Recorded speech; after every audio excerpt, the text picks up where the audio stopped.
When I finished my fellowship in 2002, my fellowship director said, never advertise yourself as a lip surgeon because you'll have a disaster. What's funny is that I've basically become a lip surgeon, and I do a ton of lip corrective surgeries several times a week, and I don't have the complication rate he had. Does that mean that he was a bad surgeon? No, he's one of the best surgeons I've known. The reason why was the technology. So back in the late 90s, early 2000s, what was really in vogue were solid implants into the lips, specifically Gore-Tex, soft form. Now there's silicone coated with Gore-Tex, and the funny thing is that year we had so many emergencies. We had to go back, fly in to take out an infected implant, an implant that migrated, an implant that shrunk. And in my first textbook, Comprehensive Facial Rejuvenation, I wrote in 2002, I showed how these implants, even though they don't get infected, become very firm, hard, and shrink. So you can feel these lumps inside the mouth.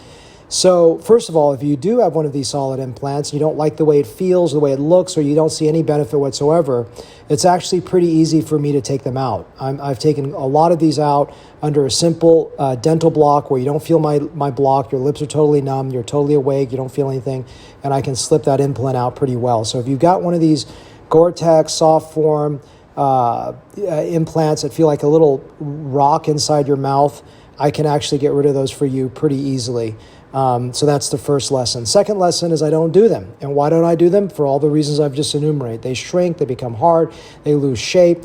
And the other real reason, besides just the mechanical issues that occur with solid implants, is that they just don't look good. They don't provide volume, you can't shape it. What's great for me when I do fat grafting for a permanent solution and fillers for a temporary but oftentimes permanent, long-lasting once you build it, solution for lip augmentation is that the lips, and also lip lifts. Lip lifts, so these are other ways in the right patient. But what's beneficial by doing these by doing these volume is that I can shape it. Think of like a sculpture. I can actually shape it. So biggest issue on the top lip when you put a solid implant is that it just looks like a line. And natural lips have areas that are larger and like in the midline where they start tapering and soften to zero on the outer portion. Bottom lips have more fullness in the center and they taper down. You simply can't do that with a solid implant. It's just a line.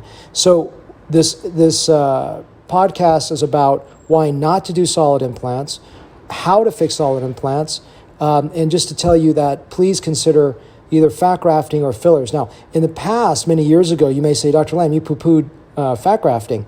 The biggest evolution that has allowed me to do fat grafting in the lips is really two things, pure graft and microfat. So in the past, putting fat in the lips would cause lumpiness and a massive recovery time.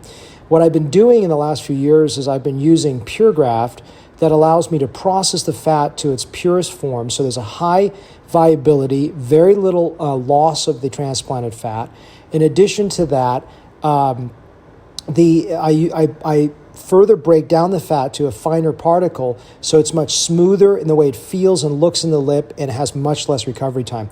So now I think fat grafting the lips is actually an amazing viable alternative to fillers, which 10 years ago I would have said that's not the case.